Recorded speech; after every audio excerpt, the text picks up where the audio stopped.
Oh, good morning, everyone. Yeah, my name is Nasong'o. I teach international studies at Rhodes College in Memphis, Tennessee. And my presentation this morning is on mapping the theoretical and conceptual terrain of the political science study of Africa. And in terms of the premise, I proceed from the idea that the main focus of political science research on Africa has been the problematic of development. And yet this problematic of development, or the process of development, has proceeded within a context of political, economic, and social oppression. And therefore you have two trajectories in terms of political science study of Africa.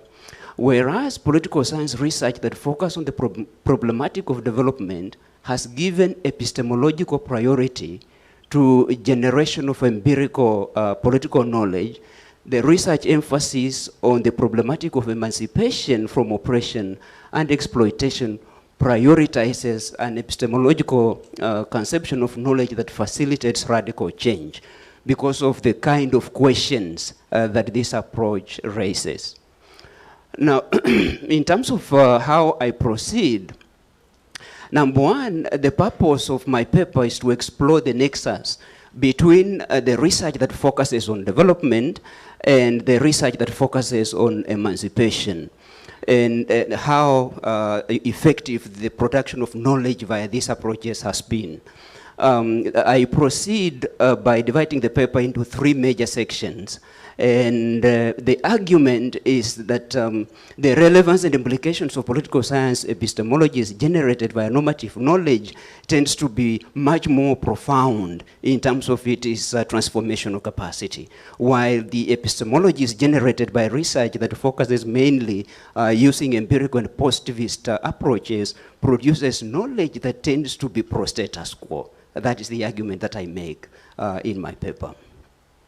And so I begin first by mapping out theoretical approaches that have knowingly been liberal in their approach. The first one, of course, is the modernization theory, started in the 1960s through the 1970s. I'm sure this is an approach that many of us are aware of. It is partly dependent with economic, social, and political trajectories drawing from approaches from other disciplines. Now, the main argument of this approach is that all societies go through, of course, the same stages of development, and that African societies were expected to go through the same.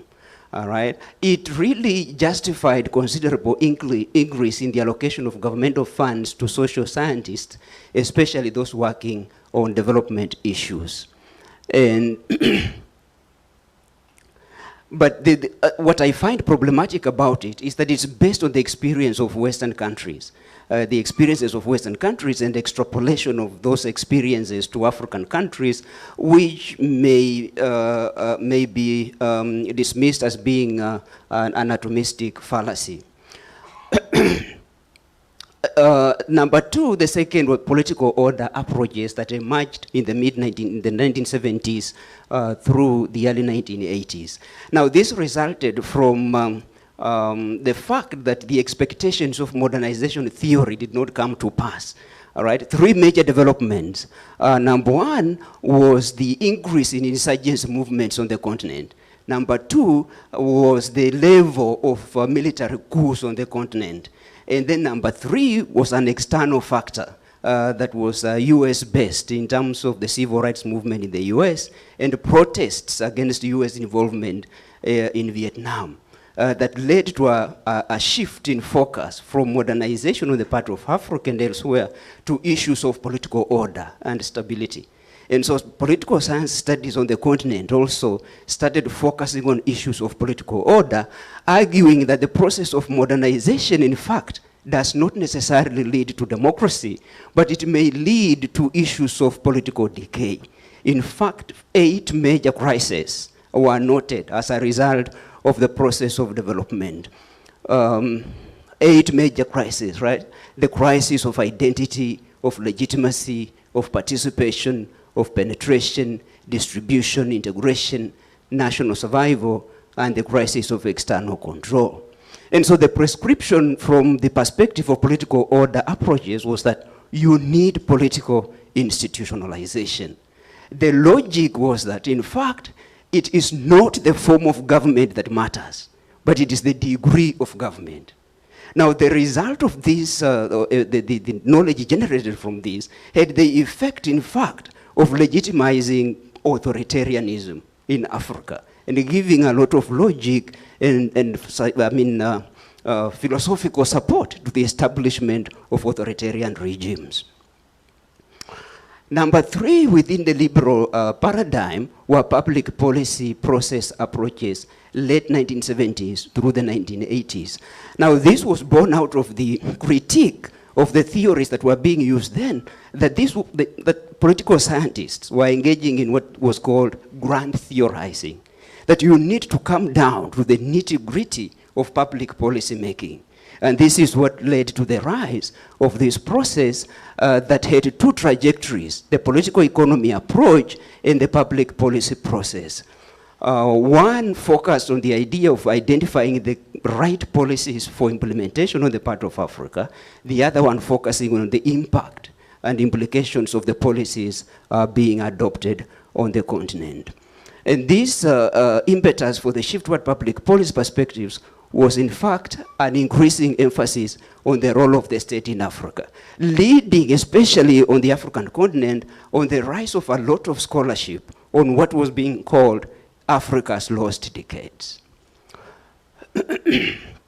Number four, this comes from the mid-1990s through the 2010s, the contemporary period, the current period that we are in, which I notice is characterized by a liberal theoretical eclecticism, focusing on a myriad of themes from democratization to the role of ethnicity and conflict, to centering gender in the approach to the study of Africa, to the analysis of worst case scenarios of state collapse in Somalia, in Sierra Leone, in Liberia, and so on, and to focusing on the individual African political leaders and what they have done on the continent.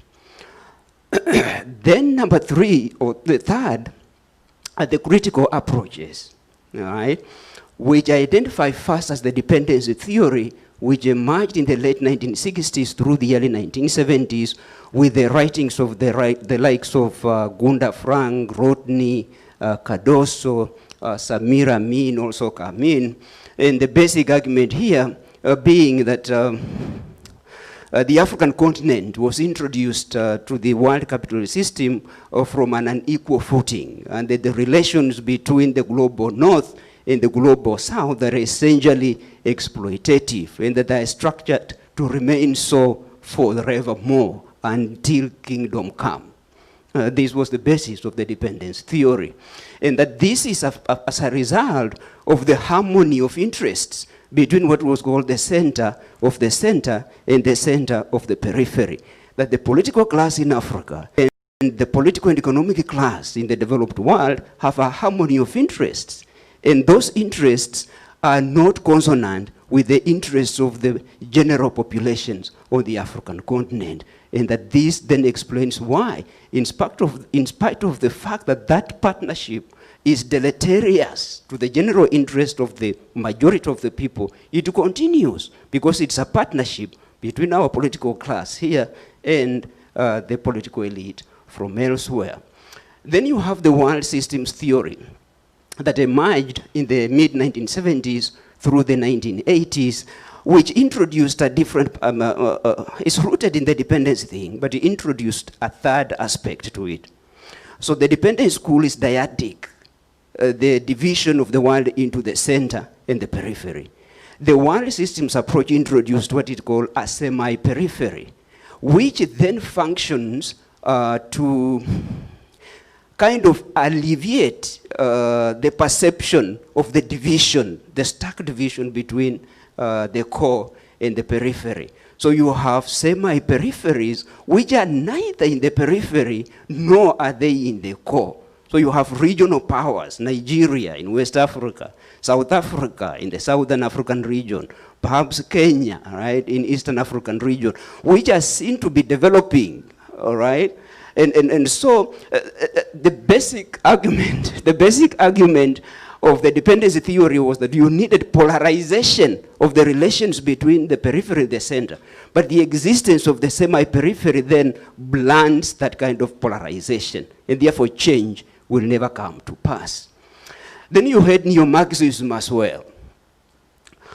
You had new critical research trends in the current system, for a critical review of the process of democratization, political economy approach, neo-imperialism, post-imperialism, and so on. The idea of engendering the social sciences, the study of social movements, but the most important in the critical tradition is the African nationalist school, which has focused on the notion that we need research on Africa by African scholars, and they need to generate networks within the continent that are capable of articulating the kind of research and recommendations that reflect the lived experience of African peoples. And this, I think, has been an effective leadership on the part of Codesria. Much of the scholarship generated within that has been within the critical tradition and focused on issues of African development.